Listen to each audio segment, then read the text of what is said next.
Film actress Mandakini Maitra দ্বিতীয় বিয়ে করেন সম্ভ্রান্ত ব্যবসায়ী সুবীর চৌধুরীকে। সুবীর চৌধুরীর প্রথম পক্ষের 2 সন্তান। বিয়ের কয়েক বছরের মধ্যেই সুবীর চৌধুরী মারা যায়। এদিকে মন্দাকিনীর প্রথম পক্ষের মেয়ে সোহিনী তার প্রেমিকের সাথে থাকে, যেটা মন্দাকিনীর একেবারে অপছন্দ। এরই মধ্যে মন্দাকিনীর সাথে 3বার এমন ঘটনা ঘটে যায় যার জন্য মনে হয় তাকে কেউ মেরে ফেলতে চায়। তাই মন্দাকিনী অ্যাপয়েন্ট করে প্রাইভেট ডিটেকটিভ, যার নাম আদিত্য মজুমদার। আদিত্য কি পারবে আসল দোষীদের খুঁজে বার করতে? কাহিনীর আরও গভীরে যাব তার আগে বলে রাখি, আমি তোমাদের সাথে প্রিয়াঙ্কা, তোমরা দেখছো অনলি সিরিজ। যারা চ্যানেলে নতুন আছো অবশ্যই করে সাবস্ক্রাইব করে বেল বাটন প্রেস করে দাও, আর যারা এই ধরনের ভিডিও দেখতে পছন্দ করে তাদের সাথে শেয়ার করে দাও। মনে রাখবে, তোমাদের একটা লাইক অ্যান্ড শেয়ার এই ধরনের ভিডিও তৈরি করতে আমাদের অনেক মোটিভেট করে। কাহিনীর শুরুতে আমরা দেখব আদিত্য মজুমদারকে, যে একটা কেস হাতে নিয়েছে। যে কেসের মধ্যে একজন ব্যক্তির স্ত্রী পরকীয়া করে এবং তার জন্য ওই ব্যক্তি তার স্ত্রীর থেকে ডিভোর্স নিতে চায় এবং কন্টেস্ট করার জন্য কিছু প্রমাণ হিসেবে কিছু ছবি তোলার দায়িত্ব দিয়েছিল আদিত্য মজুমদারকে। তবে আদিত্য তাদের ফলো করছিল এবং ছবি তুলতে যাওয়ার সময় তার মোবাইলে একটা ফোন চলে আসে এবং সে ওই অপরচুনিটিটা মিস করে দেয় এবং ওই মহিলা আর ওই ব্যক্তি ওখান থেকে পালিয়ে যায়। যার ফলে যে ব্যক্তি এই কেসটা আদিত্যকে দিয়েছিল, প্রমাণ না পাওয়ার জন্য সে আদিত্যকে পুরো পেমেন্টটা করে না এবং এর জন্য আদিত্যকে কিছু কথা শুনিয়ে ওখান থেকে চলে যায়। অন্যদিকে আদিত্য তার স্ত্রী রত্নার সাথে সেপারেশনে ছিল, কারণ তারা দুজনেই ডিভোর্স চায়। তবে তার মেয়ের খরচা চালানোর জন্য আদিত্যকে কিছু টাকা দিতে বললে আদিত্যর কাছে তখন যা টাকা ছিল সেই টাকা তার হাতে তুলে দিলে তার স্ত্রী রত্না খুবই রেগে যায় এই কটা টাকা হাতে তুলে দেওয়ার জন্য। আসলে আদিত্য প্রথমে লেখালেখি করত, কিন্তু হঠাৎ করেই সে নিজের চিন্তাভাবনা বদলায় এবং ঠিক করে সে ডিটেকটিভ হবে, যার ফলে তার স্ত্রী তার উপরে রেগে যায় এবং দুজনেই আলাদা হওয়ার সিদ্ধান্ত নেয় এবং এখন সেপারেশনে রয়েছে। তবে রত্না রুমাইকে মাঝে মধ্যেই রেখে যায় আদিত্যর কাছে দেখাশোনা করার জন্য। অন্যদিকে অ্যাক্ট্রেস মন্দাকিনীকে দেখানো হয়। মন্দাকিনী নিজের মেয়ে সোহিনীর সাথে কথা বলছিল এবং বলছিল যে তার বয়ফ্রেন্ড নন্দকে তার একেবারেই পছন্দ নয়, তাই সে যাতে তাকে ছেড়ে দেয়। ঠিক তখনই লিফট দিয়ে নামার সময় মন্দাকিনী দেখে লিফটটা হঠাৎ করে ওপর থেকে পড়ে যায় এবং তাতে থাকা একটি ব্যক্তি ইনজিওর হয়। এটা দেখে মন্দাকিনী খুবই ভয় পেয়ে যায়। পরের দিনই আদিত্যকে ফোন করে মন্দাকিনী দেবীর মেয়ে সোহিনী এবং আদিত্য তাকে কফি শপে দেখা করতে বলে। সোহিনী আদিত্যকে মন্দাকিনী দেবীর ছবি দেখিয়ে বলে যে আমার মার মনে হয় যে তাকে কেউ একজন মারতে চায়, সেই জন্যে এই কেসটা আপনাকে দিতে বলেছে। আসলে সোহিনীর স্টেপফাদার সুধীর চৌধুরীর বন্ধুর ছেলে হচ্ছে আদিত্য, তাই আদিত্যর কথা জানতে পেরে সোহিনীর মা চেয়েছে আদিত্যই এই কেসটা হাতে নিক, কারণ এই কেসটা একটু কনফিডেন্সিয়াল, তাই অন্য কারোর কথা তার মাথায় আসেনি। আদিত্যর সাথে কথা বলতে গিয়ে সোহিনী নিজের পরিচয় দেয় সোহিনী মৈত্র হিসাবে। তখনই আদিত্য জানতে চায় তিনি মৈত্র এবং তার মা চৌধুরী কীভাবে। সোহিনী জানায় কয়েক বছর আগে তার বাবা মার মধ্যে তুমুল ঝগড়া বাঁধে এবং তারা আলাদা হয়ে যায়। এরপরেই তার মায়ের সাথে আলাপ হয় সুবীর চৌধুরীর এবং তার সাথেই তার বিয়ে হয়। সুবীর চৌধুরীর মেয়ে শঙ্খমালা, ছেলে শঙ্খদ্বীপ এবং জামাই সুব্রত, তারা কেউই এই বিয়েতে খুব একটা খুশি ছিল না, যে কথা সোহিনী তাকে জানায়। সোহিনী জানায় ছোটবেলা থেকেই তার মা খুবই বিজি থাকতো নিজের অ্যাক্টিং ক্যারিয়ার নিয়ে এবং সোহিনী মানুষ হয়েছে লীলা রানী সর্দার নামে এক মহিলার কাছে। সোহিনী জানায় তার মা এই কেসটা বাইরের কাউকে দিতে চাইছিল না, তাতে তাদের ফ্যামিলির বদনাম হতে পারে। আসলে পরপর 2বার এরকম হয়েছে যে তার মার মনে হয়েছে তাকে কেউ একটা মারতে চায়। একদিন লিফট পড়ে যায় আর অন্যদিন তার ফুড পয়জনিং হয়ে যায় শুটিংয়ের সময়। আদিত্য কেসটা হাতে নেয় এবং যার জন্য 2 লাখ টাকা চাইলে সোহিনী 50,000 টাকা অ্যাডভান্সে দেয়। আদিত্য বাড়ি ফিরতেই সেখানে বাড়িওয়ালা চলে আসলে আদিত্যর কাছে টাকা চায়। 4 মাসের টাকা তার বাকি ছিল। আদিত্য তাকে টাকা দিয়ে দেয় এবং ওই বাড়িওয়ালা জানায় যে এক ব্যক্তি তার খোঁজ নিতে এসেছিল যে সে কীরকম ডিটেকটিভ। তিনিও রেগে গিয়ে বলে দিয়েছিলেন যে বাড়ির ভাড়া দিতে পারে না, সে আবার কীরকম ডিটেকটিভ, সে টিকটিকি। বাড়িওয়ালা চলে গেলে আদিত্য লক্ষ্য করে যে বাবরি চুলওয়ালা টুপি পরা এক ব্যক্তি তার জানলার বাইরে দাঁড়িয়ে রয়েছে, মনে হয় তাকে নজরে রাখছে। আদিত্য দুপুরে এক জায়গায় খেতে যায়, সেখানেই খেতে আসে লাইব্রেরিয়ান অভিদা। আদিত্য অভিদাকে জানায় যে লাইব্রেরিতে গিয়ে কেউ চৌধুরী বাড়ির ইতিহাস নামক বইটা নিতে আসলে তাকে জানাতে। অন্যদিকে মন্দাকিনী দেবী বাড়িতে ফেরার সময় তার গাড়িতে একটা ট্রাক এসে ধাক্কা মারে এবং স্থানীয় লোকেরা তাকে উদ্ধার করে হসপিটালে পৌঁছে দেয়। খবর পেয়ে আদিত্য মন্দাকিনীকে দেখতে যায় এবং জানতে পারে মন্দাকিনীর ড্রাইভারের একটু চোট এসেছে, তবে মন্দাকিনীর খুব একটা চোট আসেনি। মন্দাকিনী সন্দেহ প্রকাশ করে তার সৎ ছেলে মেয়ে শঙ্খদ্বীপ এবং শঙ্খমালার ওপর। তাই আদিত্য তাদের সম্বন্ধে জানতে চাইলে সোহিনী জানায় যে শঙ্খদ্বীপ কোথায় আছে সেটা তার জানা নেই, তবে শঙ্খমালার সাথে তার যোগাযোগ আছে এবং তার অ্যাড্রেসটা সোহিনী আদিত্যকে দিয়ে দেয়। অনলাইনে সার্চ করে আদিত্য শঙ্খদ্বীপের একটা ছবি পায় এবং সেটা দিয়ে দেয় বিমলের কাছে খোঁজ খবর নেওয়ার জন্য। এরপর শঙ্খমালার সাথে দেখা করতে যায় আদিত্য এবং জানায় যে তিনি চৌধুরী বাড়ির ইতিহাস লিখছেন, তাই তাদের কিছু ইনফরমেশন তার চাই। শঙ্খমালা জানান তার মায়ের মৃত্যুর পর তার বাবা খুব একা ফিল করত এবং তারপরেই তার সাথে দেখা হয়ে যায় মন্দাকিনী দেবীর এবং দুজনের মধ্যে সম্পর্ক এগোয়। তারপরে তারা দুজন বিয়ে করে। তাদের যেদিনকে বিয়ে হয়েছে সেদিনকেই সে তার স্বামীর সাথে তার চৌধুরী বাড়ি ছেড়ে এখানে চলে আসে। তার স্বামীর নাম সুব্রত। সুব্রত তাকে পড়াতো এবং দুজনের ভালোবাসা হয়, তারপরে তারা বিয়ে করে। আদিত্য জানতে চায় তার দাদা শঙ্খদ্বীপের সাথে তার কথাবার্তা হয়, কিন্তু শঙ্খমালা জানায় তার দাদা শঙ্খদ্বীপের সাথে তার কোনো কথাবার্তা হয় না। তখনই সেখানে সুব্রত চলে আসে এবং আদিত্যকে তাদের ব্যাপারে খোঁজ খবর নিতে দেখে খুবই বিরক্ত হয় এবং তাকে এখান থেকে চলে যেতে বলে। এরপর আদিত্য যখন বাড়ি ফিরছিল তখন লাইব্রেরিয়ান অভিরূপদার ফোন আসে এবং তিনি জানান শঙ্খমালার হাজব্যান্ড সুব্রত চৌধুরী বাড়ির ইতিহাস নামক বইটা ইস্যু করিয়েছে। পরের দিন বিমল শঙ্খদ্বীপ সম্পর্কে কিছু ইনফরমেশন নিয়ে আসে এবং জানায় শঙ্খদ্বীপ রেগুলার একটি বারে যায় এবং সেখানকার মার্থা ম্যাথিউস নামে গায়িকার সাথে তার রিলেশন রয়েছে। কথা শুনে নজর রাখার জন্য আদিত্য রাতে ওই বারে যায় এবং শঙ্খদ্বীপকে দেখতে পায় এবং মাইকেল নামে একজন এসে শঙ্খদ্বীপের কাছে 30,000 টাকা চায়। শঙ্খদ্বীপ তার কাছে ধার করেছিল, যার জন্য দুজনের মধ্যে কথা কাটাকাটি হয়ে যায় এবং মার্থা জোর করে ঝামেলা থামিয়ে শঙ্খদ্বীপকে জোর করে নিজের বাড়িতে নিয়ে চলে যায়। আদিত্য তাদের পিছু নিয়ে মার্থার বাড়িতে পৌঁছায় এবং মার্থাকে টাকার লোভ দেখিয়ে কথা বলতে চায় শঙ্খদ্বীপের সাথে এবং শঙ্খদ্বীপকে বলে সে চৌধুরী বাড়ির ইতিহাস সম্পর্কে একটি বই লিখছে, যার জন্য কিছু ইনফরমেশন দরকার। শঙ্খদ্বীপ রাজি না হলে আদিত্য তাকে একটা ড্রিঙ্কসের বোতল দিলে আদিত্যকে ঘরে নিয়ে যায় শঙ্খদ্বীপ এবং তার বাবার দ্বিতীয় বিয়ে সম্পর্কে খুবই বিরক্তি প্রকাশ করে। শঙ্খদ্বীপ আদিত্যকে জানায় যে তার বাবাকেও সে অনেকবার বারণ করেছিল বিয়ে করতে, কিন্তু তার বাবা তার কোনো কথা শোনেনি, কারণ সে মনে করত যে মন্দাকিনী শুধুমাত্র টাকার লোভেই তার বাবাকে বিয়ে করছে।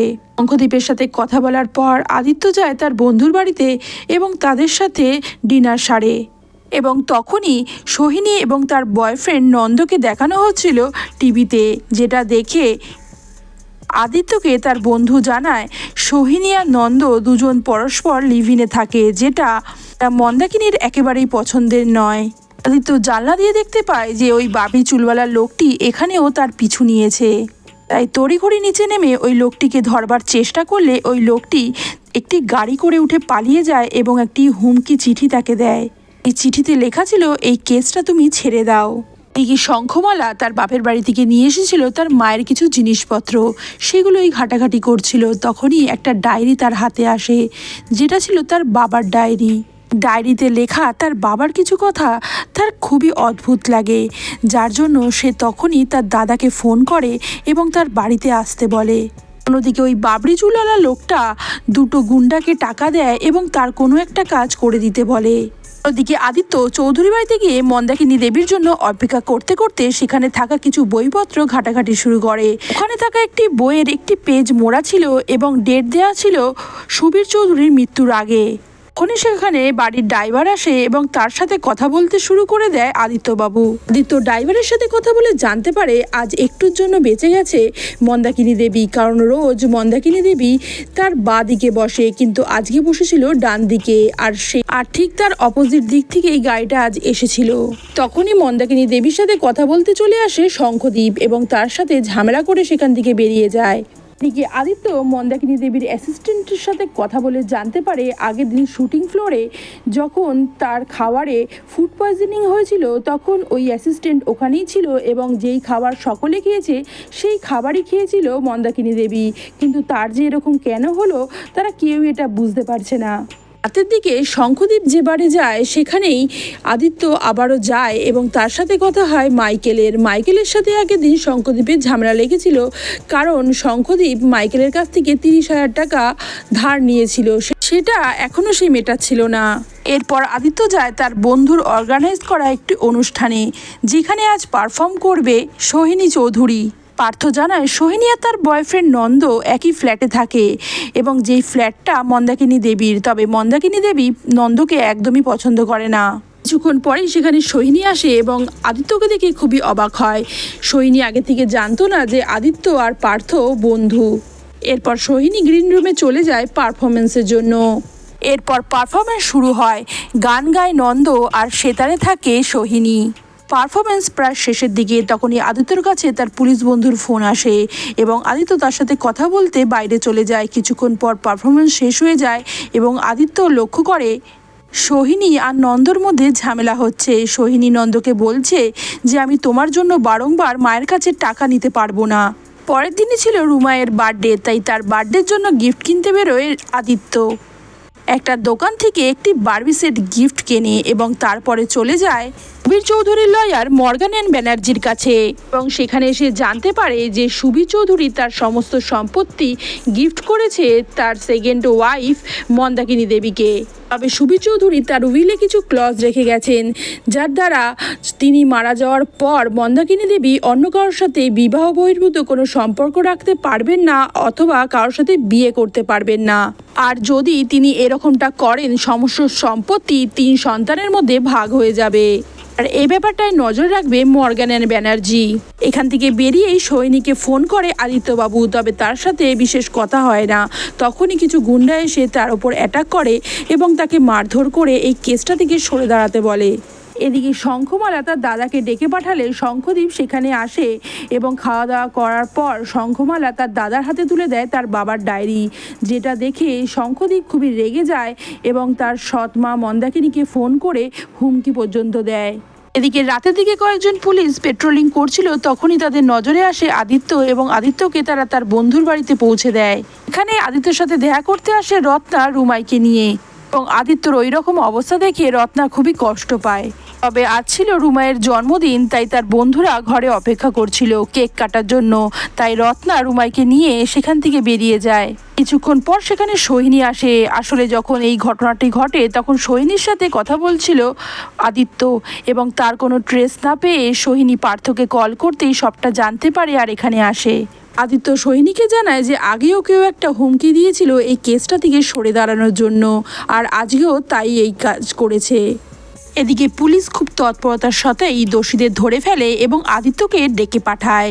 আদিত্যর পুলিশ বন্ধু ওদের মারধর করে জানতে চায় যে এই কাজ ওরা কেন করেছে। তখন ওরা জানায় যে ব্যক্তি তাদের টাকা দিয়েছিল এই কাজ করতে, সেই ব্যক্তিকে এরা চেনে না এবং হঠাৎ করে একদিন এই ব্যক্তি তাদের টাকা দিয়ে বলে যে একটু ঘষে ছেড়ে দিতে। এরপর আদিত্য সোহিনীর বাবা নীলাঞ্জন মিত্রের সাথে দেখা করতে গেলে জানতে পারে নীলাঞ্জন 4 মাস হয়েছে এখান থেকে চলে গেছে আর এখানে ফিরে আসেনি।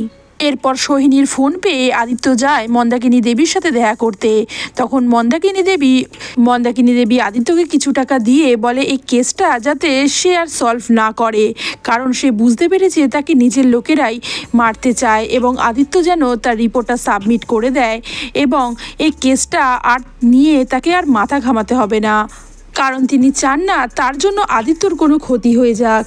যে নামার সময় আদিত্য লক্ষ্য করে শঙ্খমালার স্বামী সুব্রত এসেছে এবং তার সাথে মন্দাকিনী দেবীর কিছু কথা কাটাকাটি হচ্ছে। দিন রাতে মন্দাকিনী দেবী দূরে কোথাও একটা যাচ্ছিলেন এবং তখনই তার গাড়িতে আগুন লেগে যায় এবং তিনি মারা যান। পরের দিন সকাল হতেই আদিত্যকে তার বন্ধু এ কথা জানালে আদিত্য তড়িঘড়ি সেখানে যায় এবং সোহিনীও খবর পেয়ে কাঁদতে কাঁদতে সেখানে আসে। গাড়ি থেকে মন্দাকিনী দেবীর মৃতদেহ উদ্ধার হলেও গাড়ির ড্রাইভারকে সেখানে পাওয়া যায় না। সোহিনী জানায় দূরে কোথাও গেলে হারজিন্দর সিং নামে একটি ড্রাইভারকে তার মা নিয়ে যেত, তবে সোহিনী কখনো তাকে চোখে দেখেনি। সোহিনী তার মাকে শনাক্ত করতে গেলে কিছুই চিনতে পারে না, কারণ বডিটা 90% বার্ন ছিল। তবে তার মায়ের আংটি দেখে সে চিনতে পারে এটা তার মাই। এদিকে শঙ্খদীপের হাতে হঠাৎ করে কিছু টাকা আসতে বাড়ে এসে শঙ্খদীপ বেশ ফুটানি করছিল, যেটা দেখে মার্থা।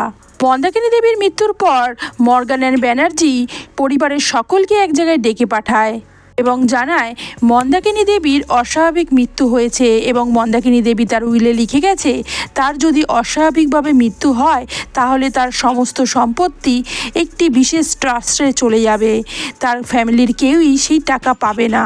কথা জানতে পেরে শঙ্খদেব খুবই চিৎকার চেঁচামেচি করে এবং বিরক্ত হয়ে বলে যে আমাদের সমস্ত সম্পত্তি চলে যাবে এই ট্রাস্টে, এটা আমি কিছুতেই হতে দেব না, আমি সবার পোল খুলে দেব।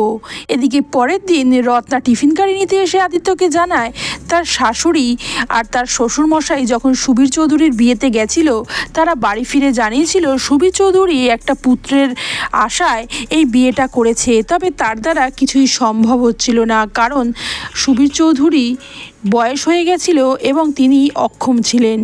কথা শুনে আদিত্যর মনে পড়ে যায় সুবীর চৌধুরীর সেই বইটার কথা।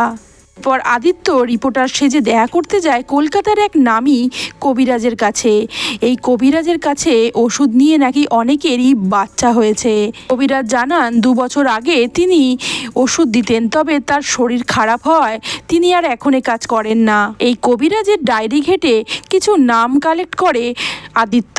এখানে লীলারানী সর্দারের নাম দেখে আদিত্য খুবই অবাক হয়, কারণ এই লীলারানী সোহিনীকে ছোট থেকে মানুষ করেছে। এই লীলারানীর বাড়িতে গিয়ে খোঁজ খবর নিতে পাঠায় বিমলকে। এদিকে রাতে শঙ্খদীপকে একটি গাড়ি এসে ধাক্কা মারে এবং ঘটনাস্থলেই শঙ্খদীপ মারা যায়। শঙ্খদীপের মৃত্যুর পর মাইকেলকে পুলিশ ধরে, কারণ কিছুদিন আগেই মাইকেলের সাথে হাতাহাতি হয়েছিল শঙ্খদীপের। মাইকেল বারংবার বলে সে কিছুই করেনি, তাকে ফাঁসানো হচ্ছে। মাইকেল জানায় কিছুদিন আগে শঙ্খদীপ এবং মার্থার কাছে বেশ কিছু টাকা আসে এবং মার্থা কিছু টাকা তার বোনের রোলের দোকানেও লাগিয়েছিল। মাইকেলের কথা শুনে মার্থার সাথে পুলিশ কথা বলতে যায় এবং মার্থাকে নিয়ে আসে পুলিশ স্টেশনে জিজ্ঞাসাবাদের জন্য। অন্যদিকে বিমলাদিত্যকে এসে জানায় সে গেছিল লীলারানী সর্দারের বাড়ি এবং লীলারানী সর্দার জানায় যে অশ্বগন্ধেশ্বরী নামে একটি ওষুধ সে কবিরাজের থেকে নিয়ে এসেছিল তার সন্তান হওয়ার জন্য। তবে এই ওষুধটা সে তার স্বামীকে খাওয়াতে পারেনি, কারণ এই ওষুধটা খেলে তার স্বামীর বুক ধড়পড় করত। কবিরাজ বলেছিল যদি এই ওষুধ খেয়ে তার স্বামীর বুক ধড়পড় করে তাহলে এই ওষুধটা সাথে সাথেই থামিয়ে দিতে হবে। লীলারানী সর্দার আরও জানিয়েছিল যে মন্দাকিনী দেবীকে তিনি এই ওষুধের কথা জানিয়েছিলেন। এদিকে পুলিশ বন্ধুর ফোন পেয়ে আদিত্য যায় মার্থার সাথে কথা বলতে এবং জানতে পারে আদিত্য সত্যিই কিছু টাকা কয়েকদিন আগে পেয়েছিল এবং মার্থাকে রাখতেও দিয়েছিল, তবে এর থেকে বেশি মার্থা আর কিছুই জানে না।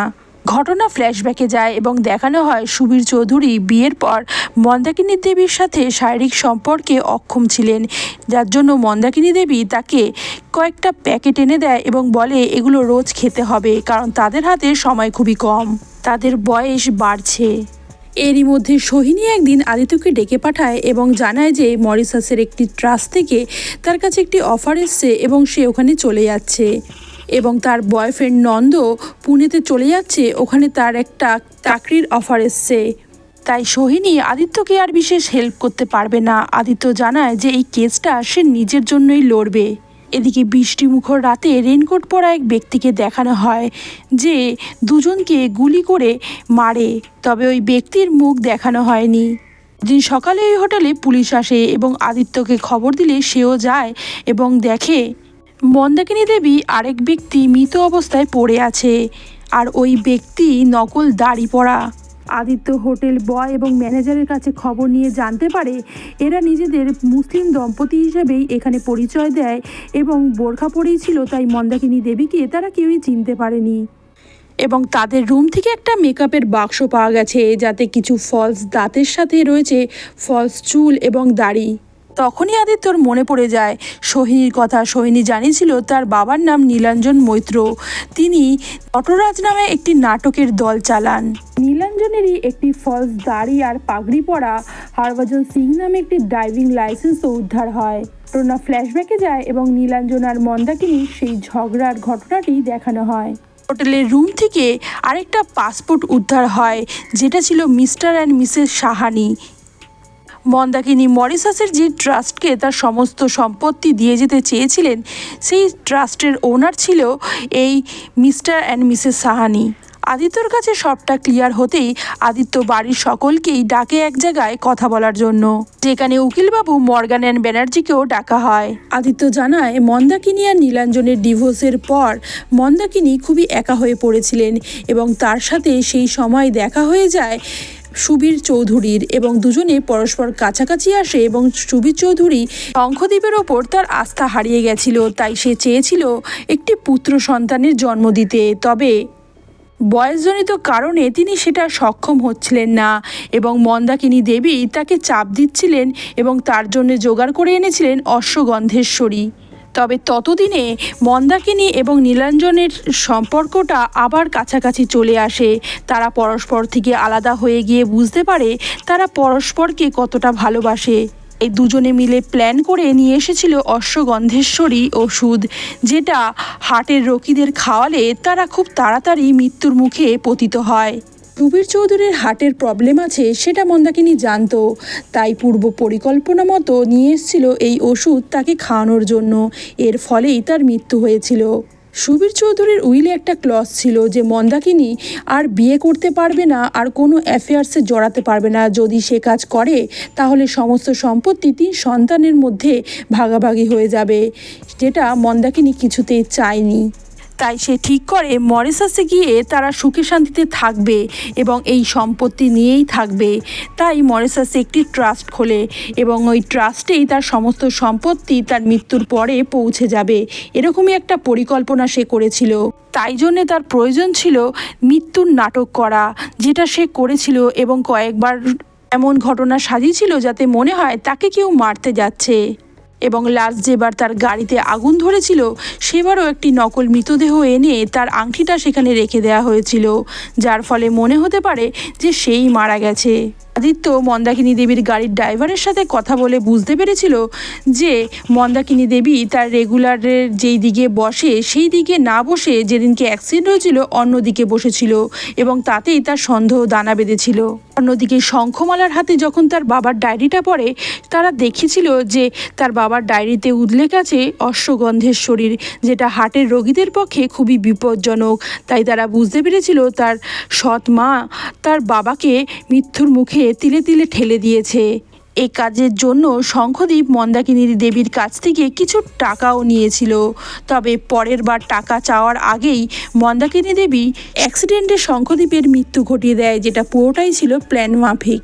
মন্দাকিনী দেবীর মৃত্যুর পর যখন উইল ঘোষণা হয় তখন শঙ্খদ্বীপ খুবই চিৎকার চেঁচামেচি করেছিল এবং তাদের পর্দা ফাঁস করে দেওয়ার হুমকি দিয়েছিল, যেটা ট্রাস্টের জন্য টাকা নিতে আসা ওই ব্যক্তি জানিয়ে দিয়েছিল নীলাঞ্জনকে। তারপরই তারা এই প্ল্যান করে। আদিত্য বলে এর পরের মৃত্যু দুটোও হয়েছে ভালোবাসার জন্য, এবং যে কাজ করেছে তার ফোন লোকেশন ট্র্যাক করেও আমরা এটা জানতে পেরেছি। এইটুকুনু বলতেই উঠে দাঁড়ায় মার্থা এবং বলে আমি ভালোবাসতাম শঙ্খদ্বীপকে অনেকবার বুঝিয়েছিলাম যে তুমি ভালো বাড়ির ছেলে, আমার দিকে পড়ে থেকো না, কিন্তু শঙ্খদ্বীপ আমাকে ভালোবাসতো। তবে বিনা কারণেই ওকেও কেন মেরে ফেললো? শঙ্খদ্বীপ আমাকে জানিয়েছিল যে ওর বাবাকে তার সৎ মা মেরে ফেলেছে এবং যদি পরের কিস্তির টাকাটা তারা দিতে না চায় তাহলে আমি যেন নীলাঞ্জনকে ফোন করি। নীলাঞ্জনের নাম্বারটা আমাকে দিয়ে গেছিলো, তবে নীলাঞ্জনকে আমি ফোন করেছিলাম বদলা নেওয়ার জন্য।